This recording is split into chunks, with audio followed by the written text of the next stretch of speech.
Today, I have the pleasure of introducing Marc.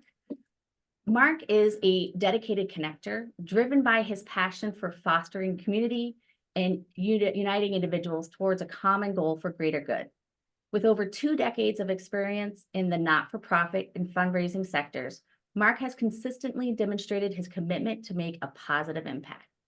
Throughout his career, Marc has held significant leadership positions, including serving as a major gift officer at 2 prominent health systems and as Vice President of Development and Operations at a critical access hospital in rural Minnesota. Excuse me. Additionally, he has contributed to his expertise to senior roles at regional community foundations and global NGOs, further solidifying his reputation as a leader in philanthropy. Most recently, Marc served as the Associate Vice President for Philanthropy at St. Cloud State University, a comprehensive public institution in the Upper Midwest. In his role, he played a pivotal part in advancing the university's fundraising initiatives and strengthening relationships with donors and stakeholders. Originally from Canada, Marc is equally fluent in both French and English, allowing him to effectively communicate and engage a diverse audience. Beyond his professional endeavors, Marc is an avid cyclist who values the power of meaningful, caffeinated conversations. Furthermore, he's a talented musician with his original instrumental piano compositions available on popular streaming platforms such as Spotify and iTunes. And if you get a chance, check it out, because I have, and they're actually really lovely. And with that, I give you Marc. Well, thank you very much, Shelley. Hello, Hard Rockers. It's a pleasure to be here with you. I suppose I should have welcomed you in French. Bonjour et bienvenue. Yes, I am a French Canadian. That is the one thing in my heritage that I will never lose sight of, that I am from Canada, but I've been in the US for 24 years. The way that I tell the story is this: I married an amazing woman from Minnesota, and in 2000, she wanted to move back home, and I said, yes, dear. But no, it was a mutually agreed situation or a decision, and I'm happy to be here and happy to be in the Black Hills. I've been now a dual citizen of the US and Canada for 23 months. Next month, in mid-August, I will celebrate 2 years as a US citizen. So excited. Yeah, so Shelley, thank you for that introduction. You are correct. I do have a passion for music. I have been playing music for as long as I can remember. Played in a top 40 cover band when I was in high school. And then traveled the world with a group called Up With People. Had an opportunity to do that for several years, both as a student and as a staff member. But the bulk of my professional career has been in a nonprofit world. My wife, Heather, is an elementary school teacher, and I'm excited to say that she'll be joining me permanently in the Black Hills starting later this month. And she'll be teaching in Box Elder at Francis Case Elementary. So we're excited about that. And I have 3 amazing children. Sebastian, 25, is a graduate of Hamline University in finance, was a hockey player during his university years, a D3 program at Hamline. Cecilia is 22, and she lives in Phoenix, has her MBA, and works for U-Haul International. And our youngest, Stella, just turned 18 and will be going to St. Cloud State later in August and beginning her post-secondary career. It has been so much fun to be here at CARA. As you know, we have an amazing team here. We work for and in support of an amazing university, the School of Mines, and it's just been great to be a part of this community. I'm discovering the Black Hills. As Shelley mentioned, I am a cyclist. In Minnesota, I did a lot of road cycling, but this weekend we'll attempt, or we'll get on the Mickelson Trail for the first time.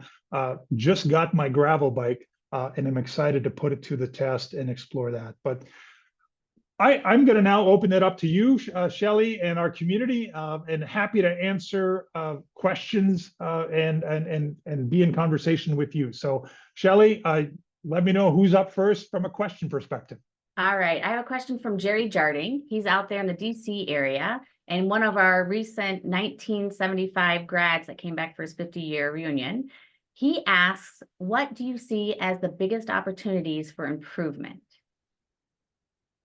Well, thank you, Jerry. It's good to hear from you. I know we had an opportunity to briefly meet when you were here in May for your 50th graduation opportunity. I think one of our biggest opportunity here at CARA, and as I think about the work that we do, I think it's fair to say that the landscape of higher education is changing, and our students come from a wide variety of backgrounds and different stories. And when they come here, we have an opportunity to support them and equip them so that they can become the next generation of leaders. And one of the things that I think is important as we look to the future is to really work with our community to raise and to secure unrestricted funding that allows us as a foundation and an alumni engagement office to support the university and to meet the moment that the university faces. So I think that's the biggest opportunity that I see is for us. Scholarships are important. We need to continue to raise dollars for scholarships so that our students have the support they need. But it's more than just that. It's kind of these comprehensive, holistic, unrestricted funds. And the other thing I will say, and Shelley does an amazing job, we have an incredible alumni community. And we need to continue to find ways to level up when it comes to the opportunities to engage with you and the opportunities for you to engage with the university, right?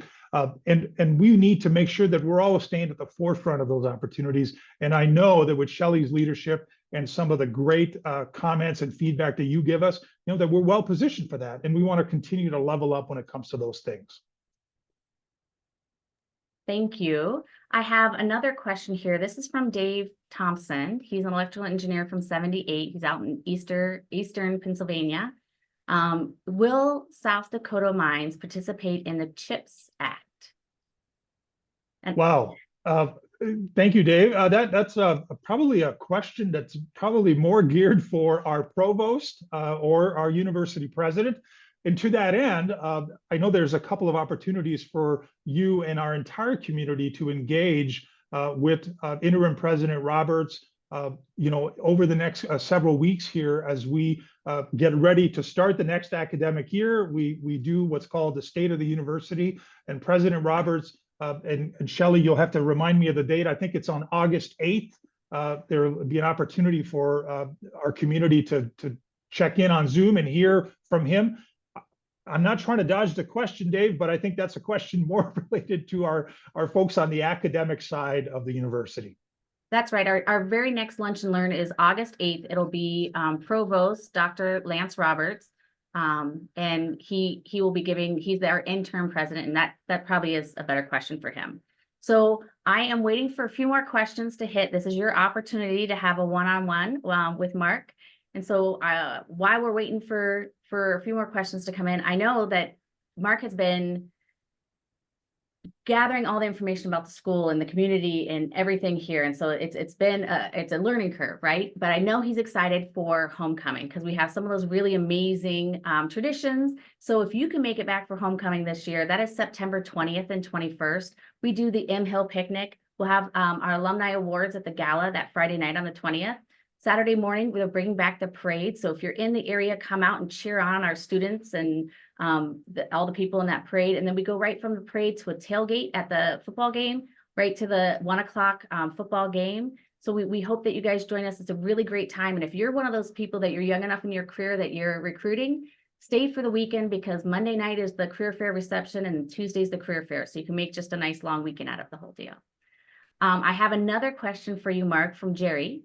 Why do you see unrestricted funding better than money sent to a department, example, like mechanical engineering or chemical engineering or football scholarships? Yeah, so when I say unrestricted funding, it doesn't mean that it doesn't go to a department. It means that we want to make sure that the restrictions are as minimal as they can be. I'll give you an example from my time at St. Cloud State, and I'm going to exaggerate a little bit here, but we at St. Cloud State at the time, when I was there, we had a lot of scholarships that were very specific, right? And here's my blue hair, blue eyes, from a very specific town, right? And what happened is that over the course of several years, some of these scholarships were not able to be awarded because nobody met those very specific criteria. So when I say unrestricted funding, we're not saying you can't give to mechanical engineering or electrical. No, that's not at all. We actually want you to do that. We just want to make sure that the restrictions are as minimal as they can because, again, the landscape in higher education changes. And athletic scholarships are part of part of the recruiting in the equation. We want that. So all of those things, nothing changes. It's just we want to make sure as we recognize that the landscape again of higher education changes, that we are able to, this is the reason I use that phrase, to meet the moment, right? And so we want as little restrictions as possible. So yes, mechanical engineering, absolutely, but let's give broad unrestricted funds to, and let the dean and the professors, right, and the people in that department who know day in and day out where the opportunity to have an impact lies, and they can have better say and way to deploy those funds to support our students to advance the work that goes on there. So hopefully that answers your question, Jerry. Thank you very much. I have a question from John Sparger. Apologize, John, if I said your last name wrong. He's a mechanical engineering grad from 61. His question is, what is the prognosis for the South Dakota legislature and Board of Regents providing funding for mines? Again, another question that probably is best answered by Interim President Roberts and some of the Executive Council team members and our CFO, Bill Spindle.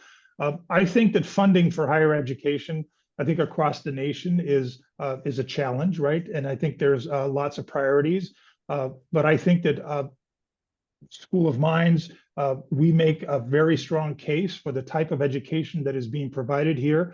And I think that we have a great relationship with the Board of Regents and an opportunity for us to visit with them to make the case for increased support, not only from a programmatic standpoint, but just in general to the university. But again, a question probably better suited for Interim President Roberts.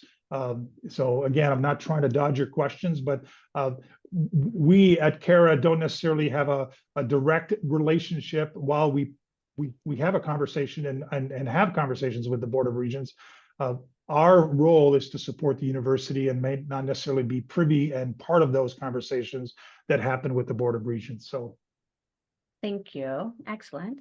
I have a question here from Don Lobdell. He is out in, he just went to an alumni dinner with Dr. La Rochelle, hosted out in Portland, Oregon area. And so his question is, how do you anticipate increasing South Dakota Mines alumni participation in CARA and for support for South Dakota Mines? Thank you. That's a great question. And thank you for joining Dr. La Rochelle at that alumni engagement event. And I think that's where it starts, right? We want our community to engage with us, and Shelley and her team here at CARA and all of our various alumni chapters have a great strategy to do things to connect our alumni with the university, right? So that's part of it. That's one of the pieces. But at the same time, I think in addition to that, we need to level up and make sure that we're continually in communication with you, right? And keeping you abreast, whether it's through social posts, through events like you're experiencing today, right? And we make the opportunities for you to connect and engage even more meaningful than they already are. And we want to be diverse in the types of opportunities that we make available to you, right? And I know that Shelley, as part of her plan for this fiscal year and for the years in the future, right, is to think through that lens. How do we continue to level up and to elevate and diversify the ways that we can have you connect with us and be engaged with us? I'd be remiss if I didn't share, and I know Shelley probably will be talking about this at some point, but next summer is in July of 25, it's the all-class reunion. And that is a great opportunity for you to come back to campus. And I hope you'll join us for, is it a week long, 4 or 5 days of activities, right? Yep. I mean, but we know that you are all busy. We know that you have families and careers and all of those things.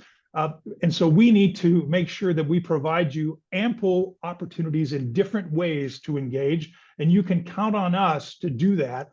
And we think that that's part of that journey from being a student to now being an alumni and staying connected. And I think you'll be excited with some of the things that we'll be doing here as we move on over the next year and couple of years.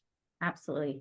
And like Mark said, next year, the 9th through the 12th is our all-school reunion. We do have some events, some family events that we're planning to get special rates for people to make a whole week out of it. This is going to be an amazing reunion. We're super excited. Our committee has been working very hard on this for over a year. And you saw that save the date in the Hard Rock magazine that hopefully hit your mailbox this last week. And then if you're on our social media, you're going to see the great video that's going out today about that. So get that, share that, invite your fellow alum and friends to it. It's going to be a really great time and an amazing time to bring your children and grandchildren back to, because on that Thursday, we're opening up minds and you get to get hands-on experiences in all the different departments. So we really do hope you come back for that. I have Carla Callahan has a question all the way. Carla, I lost where you came from, San Diego. And her question is what has one of your biggest positive surprises been at South Dakota Mines? And what has one of the larger concerns or negative opportunities been that you've seen? She got her bachelor's in '76, and she's a very involved alum. Well, the first thing I will say, and thank you for your question, Carla. The positive thing I will say is, I need to do more of that, and I will. I've only been here for like 2.5 months, maybe going on 3 months here, but the passion, the commitment, and the pride that our alumni community have in the School of Mines is second to none. And I had the opportunity to hang out a little bit and interact with our 50-year graduates in May during the commencement weekend. And I just have to tell you that the vibe in that room and at every other event that I've been able to participate in is amazing. The biggest opportunity I think that we have is from the giving perspective. About 8 to 8.2% of our alumni give back to the university financially, and I hope that we can grow that engagement, not just from a philanthropic standpoint, but just in general. How do we increase the engagement? And I think about the continuum of time, talent, and treasure. And so how do we continue to provide opportunities for you as members of our community to engage with us? And it's not just about making a gift in support of a program, a scholarship, but it's also about how do you engage with your talent, right? How do you connect with our students and you help them think through how the career path might be, because you've experienced that, right? Now, and then your time, right? Is there an opportunity for you to be a mentor? Is there an opportunity for you to serve on the CARA board or one of our committees, right? So I think the continuum is there. And I want to make sure that we always look for ways to increase that engagement. So hopefully that answers your question, Carl. That was great. Thank you. I have a question from Sharon Chantos. She's one of our board members. She's an '87 Chemie grad. She says, please summarize the status of the CARA strategic priorities. That's a big question. Yeah, that's a big question. And thank you, Sharon. So we are in the kind of the final year now of the strategic plan that was put in place about, I think it's 3 or 4 years ago. And I think you'll be happy to know that I use the red light, green light, yellow light model. I think you'll be happy to know that there are a lot of green lights on that document. And I see Shelley is nodding, because the team here, along with our board and our committee members, have worked really hard over the last several years under my predecessor's leadership, under Shelley's leadership, and the rest of the staff here at CARA to go through that. There are some things, obviously, that are yellow, meaning that we're in progress and we're close to achieving that. And there are a few things on there that, because of changes in either priorities or new things that have happened that maybe will not be executed exactly the way they were planned or thought of, 2-3 years ago, but a recognition that there's still a little bit of work to do in some of those areas. So generally speaking, and I don't have the document in front of me, and I apologize for that. But I will say that there are a lot of green lights, which means that we've achieved and met or exceeded, the items that were listed in those plans in those broad categories. Perfect. Thank you.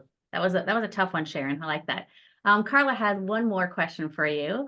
Which academic initiative or department is in the next area of focus once the mineral industry building is finished? That's a good question. And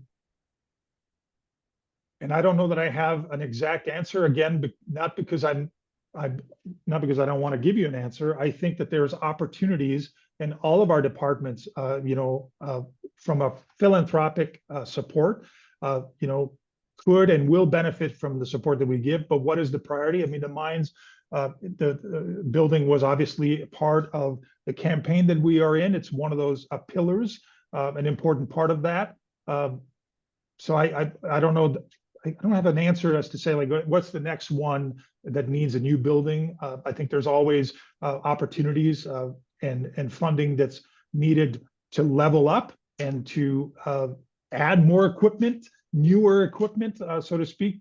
But I don't have a direct answer. I do know our very next building, and we've actually already started fundraising, was our Surbec. That's not academic though. So it's not a non-academic one, but our Surbec building, we're in the process of raising money so they could break ground, and hopefully we'll have broken ground by the reunion of 2025. And then our mineral industry building, they hope to have it done in October, start moving in November, students start using it in January, and we're looking at a groundbreaking of April 25th. Ribbon cutting. Thank you. Ribbon cutting. Ribbon cutting April 25th, and we'll have lots of activities around that weekend. And Shelley is correct. The Surbec expansion is kind of one of the other big pillars of the current campaign that we are in, and we are very close to wrapping up the fundraising for that. And exactly that. We hope to have a groundbreaking sometime in spring of 2025, and hopefully by the time you all come to campus in July of 25, you will see some great activity happening around that building, which serves as kind of the front door to campus, along with the library and a couple of other buildings in that area. So yeah. And if you guys ever want to take part, we have our big Raising for Rockers that happens in the spring, where we raise money for every one of the different departments. They come to us with what their project is, and we help them. So like mechanical engineering last year went for that robotic dog. They got the dog. He was at Dr. Rakin's retirement party. He did a little jump even. It was almost a little scary, I'll have to be honest. But those are ways that we're fundraising in small ways for each of those departments to help with them with lab equipment, with 3D printers, drones for mining engineering, and geological engineering. So we have those smaller fundraising throughout the year. They're actually a lot of fun to be a part of. My husband and I take part of it each and every year too. Carla Callahan has another question for you, which I love this, Carla, so well done. And I can help you with this one if you need, Mark. What programs are underway to enhance student retention and graduation levels? Well, first, I want to tip my hat to the admissions department. I think that they do an amazing job, not only in the recruiting, and then when we add on our student affairs team and the staff that is associated with that help with retention. I think that group of people does some amazing work. I think we have some really good numbers when it comes to retention and attracting students. But Shelley, you work closely with them because of some of the events that we co-host with them as we think about our high schools to Hard Rockers, right? So maybe I'll invite you to share some additional details for that. Absolutely. We've got the Vanderboom Student Success Center, which has made a huge difference on campus.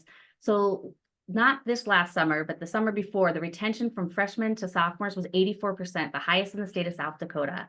Our persistence is in the mid-90s, and a persistence is students that start in the fall and stay to the spring. And so we've got very high numbers. And you guys remember the day where they said, look to your left, look to your right, one of you are going to graduate? That is just not the situation on campus anymore.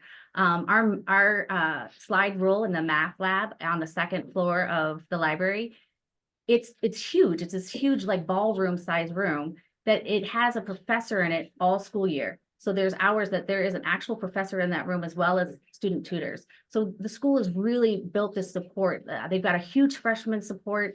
They're building up their sophomore support, with career services. So it's as a parent of students of the school here, they're doing an amazing job, and you've got to come back and see it. If you haven't seen the library yet, you've got to come back and see that. Carla doesn't have another question, but she has a thank you. She thinks the SERBAC efforts for the student environment is huge step forward and a great job in that area. I agree, because if you go downstairs right now at lunchtime and see how packed that lunchroom is, it's just, you can't get the kids through in that lunch period. So it is definitely needed. I'm super excited to see it get to fruition. Don has another question for you.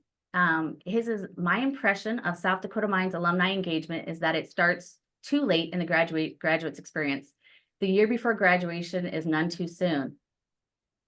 And so I agree, Don. I have to tell you, one of our strategic goals is student engagement. And we work very hard, and we work very closely with campus. We work very hard. This year, we're welcoming in the freshmen. We actually have alumni volunteers that come help move them in. We'll actually be giving them something from the alumni on their check-in day, and including the fight song. So they've got that on a card. We do bingo nights this next year. A great way, if you're looking to engage our campus and our students, we have a Campus to Careers series. It's 3 sessions in the fall, 3 sessions in the spring, which is open to all the different professional groups on campus, and just any of the group students that want to come to on campus. Everything to young financial literacy for young adults, to how to find your passion, how to fail forward. Those are some ways that we're trying to engage our students in your right. And Mark, sorry, I stepped on your answer, but I'll let you have an answer to that if you do. Well, I'll piggyback on what Shelley is doing. I mean, I think there's a recognition that the moment a student arrives, that we have an opportunity to be connecting to them while they are students, so that when they transition out after their 4-year or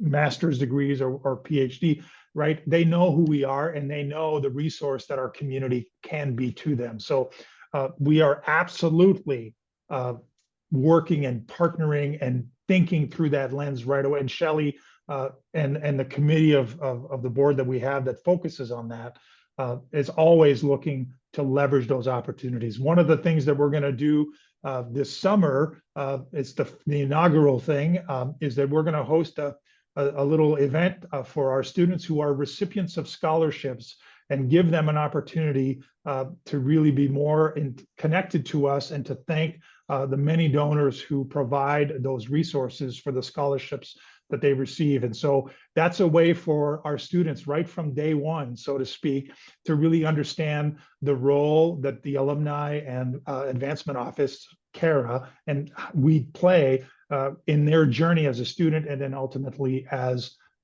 alumni of the organization. So it's front and center. It's something that Shelley is keeping track of, and always working to level up and if you have any ideas, right?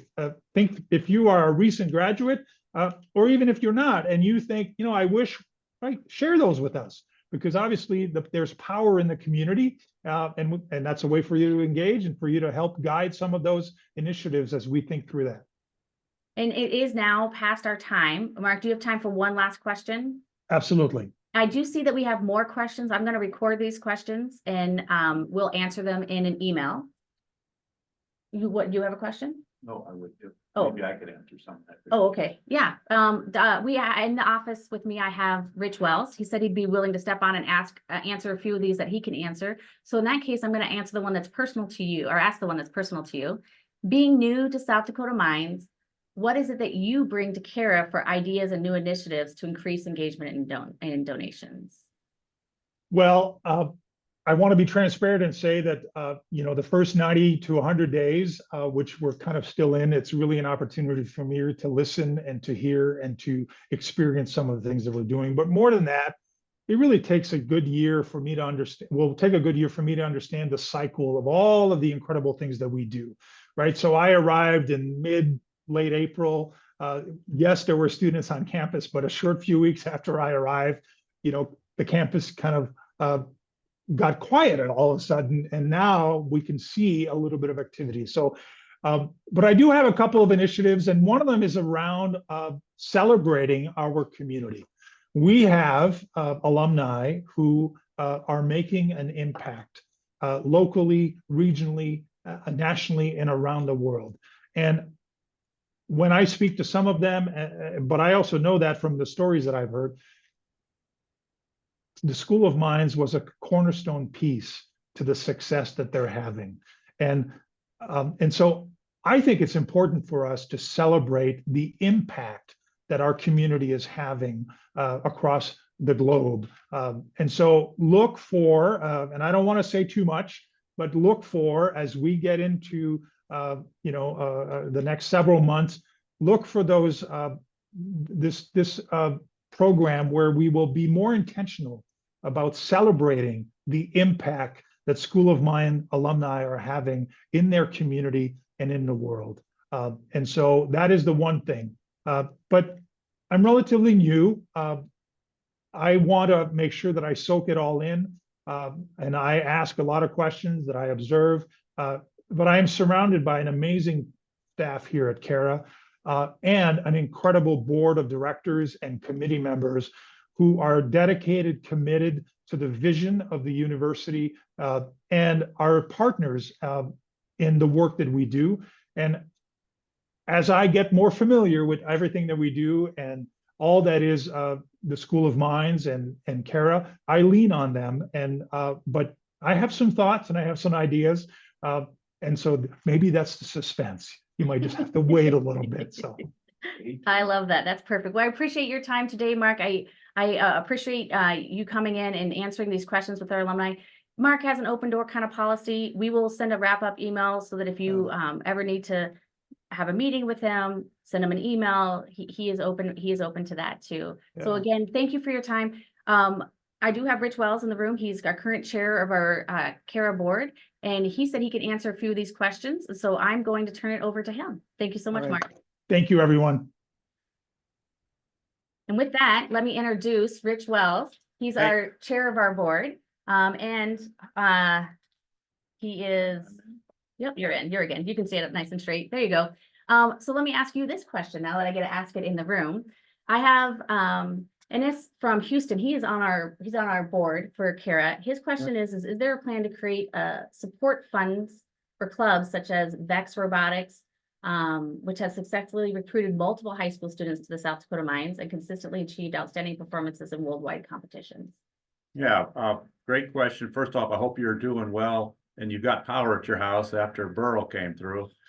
Having lived in the Houston area for 25 years, I know what you went through. So hope all is well. Yeah, if you look at our New Heights campaign that we have going on right now, part of the funding of that $100 million program is for programming. We don't talk a lot about that. We talk about the physical assets, SERBAC, the MI. We've got a lot, half of it is for scholarships, but I'm trying to remember, like 25 million of it is for programming. That does can go to the departments, but it also can go to programs like that, like robotics. I was involved in robotics in my professional life, and I saw personally, because my youngest son, who had no desire to be an engineer, got involved in robotics, and he's now a mechanical engineer because of robotics. So absolutely, finding those kind of things that allow us to recruit and retain more students, plus improve the skill set that our graduates come out of here with, are certainly part of the support that CARA is going to offer to the school. And if you want to get and take a part in that, we have our Day of Giving, which is that Bailey is on here. I'm hoping he tells me exactly what day it is, but I believe it's the Monday or Tuesday after Black Friday is our Day of Giving, and that goes towards those non-department fundraising. So VEX Robotics will have something. The Concrete Canoe music program might have something. So we do open those up, and we have our crowdfunding page, our GiveGap page. And so when a student group needs fundraising, they can come to us. We help set up that page and we communicate it out. They're still learning how to take advantage of that. So that is something that on the student side, they're still working through. Okay, I have another question for you. Is there a collaborative plan with the city of Rapid City for growth? Again, that's one of those questions probably best asked to the president. However, yes, we have been involved. The city of Rapid City, working with the School of Mines, when we look at the geography between the school and downtown, let's say like where the Alex Johnson is, 6th Street or that area is kind of in need of an upgrade, and it's starting to happen. And so the vision for both the school and the community and the economic development arm of the community, which is known as Elevate Rapid City, is to make that into an innovation district, which would sync the community with the school and try to attract those kind of jobs, those kind of companies that would enhance the city of Rapid City, elevate, if you will, the city of Rapid City, but complement and work with what the School of Mines offers. It'd be a place for our graduates to go to work. And we're already seeing that with, I can think off the top of my head, 3 companies that have moved in there now. But if you want to see that when you come to Rapid City, you could see between the school and to the west, CARA, we just working with an alum, we just purchased a whole city block in there between Kansas City and St. Joe Street, just east of Delta Sig's fraternity house. For those of you from my day, that was a bunch of old houses. And when I came back to the city 3 years ago, it still was a bunch of old houses. Those houses are all gone. That land is open and it's available for development. It would be developed by the school, but it has to fit in with this innovation district concept. And our own real estate committee for CARA, we own some land in there. We're working with the city, working with some developers on putting something, again, that complements that innovation district concept. So that's the big thing. We're working on other things. The athletes through their Ally program have been working heavily with the police department and helping bridge the gap between some underrepresented people in this city and the police department. They've done some fantastic things in that area and made a real difference for the city. Yeah. So that touches on the next question I have here for. With the quashing of the DEI and affirmative action nationwide, is that any impact on South Dakota Mines? And you touched on the Ally group, which came out of that time where people were kneeling at football games. Our athletes said, you know what, instead of kneeling at a game, let's do something that they thought was a little more proactive. And they started this Ally group that works closely with the police department. They even put on a football camp for North Rapid students in North Rapid at the beginning of the school year, so that those kids get a camp and they bring in the police officers and our football players. So it's really a lot of fun to see. But do you have any? Yeah, I personally have seen this. The company I worked for 40 years and who recruited me out of this school, the Dow Chemical Company, no longer recruits at this school. And as for those of you who are from my era, know Dow used to have a big presence on it and hire a lot of graduates. They don't, because our diversity numbers don't match their vision for the kind of employees they want to bring in. Several groups are working on it. I'm on the University Advisory Board. We've been working on it. The state and some of the programs that the state has put in place makes that effort a little bit more difficult, but not impossible. We just have to be pretty creative. And that's where the recruiting and retention and our ability to recruit outside of the state of South Dakota, so we can bring in students who are from the underrepresented groups, and that just elevates everybody. It helps the diversity of thought, the diversity of learning, the diversity of experience within this school, and it'll make our graduates more competitive to the outside. So it doesn't stop us, it hinders us. But we're a bunch of creative people, and we're finding ways to still make progress in that area. Yeah, and the state of South Dakota has restricted it inside of the classroom, but we still have a lot of groups that will meet, that the students choose to be part of, that can meet and so we have some diverse groups on campus. You know what it was like when you were at Mines. Students study a lot, so they don't have a whole lot of extra time, but with their time, they are setting up some of those kinds of groups. Bailey, who was on here, he's our giving officer. He let me know that our day of giving for those non-departmental giving is December 3rd. It's also a lot of fun. We do it as a day on that time period, but we do have some of those groups up and on our GiveGab. And he has that website address right there in the chat for everyone to see. I do want to just kind of touch on Carla Callahan's, no, I'm sorry, Carl Greedy's. He says that he writes each year to his scholarship holder to encourage them to pay it forward when they can. One thing that we're doing this year, Carl, is our Director of Communication and Stewardship is starting a scholarship appreciation day here at CARA, where we bring some campus partners in and we have our students come in and we help them craft and polish their scholarship letters. And to let them understand the connection, that this isn't just coming because they did so good in their grades, that this is coming from a supporter, someone that wants to help lift up that next generation, and how important that will be for them someday to do. So we are starting some of those programming on campus just to help connect those students so they can see that. I think we got all of those. Let me see. Nope, I think we got those all done. So with that, I do want to remind you all to go ahead and save the date. September 20th and 21st is homecoming this year. Those of you that are within 300 miles, you'll be getting a postcard from me. But those of you that are far away, we want you to come back too. It really is a fun time. And like I said, that Monday, Tuesday, Wednesday, those are our career fair days. So if you're a recruiter, make a whole weekend of it. Our 5-year reunion, Rich and his wife Trudy are actually chairs of the 5-year reunion. He decided he didn't really want to retire when he retired, so we put him quite to a lot of work. But we've got that is July 9th through the 12th in 2025, and it is going to be an amazing time. You got to come back.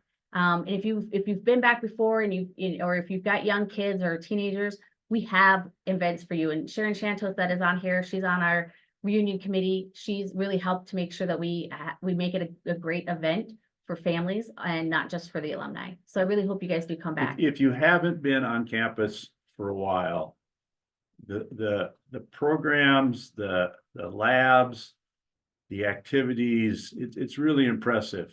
Really impressive. We've got a forge. It wasn't here in my time. Oh, it wasn't? Okay. Metal, they do things with ceramics, they do things with metals. We got an aviation lab over in the EE department. The chemical engineering lab, which in my time was judged one of the best in the country. And from my own experience, I can say that's true. It's been enhanced, and so it's even better. The school has really kept up with the times, and it's good for you to come back and see that and just appreciate why we continue to put out such outstanding graduates. That's right. And if you come on that Thursday, you can actually get your hands on some of those activities. So I really do hope you join us then.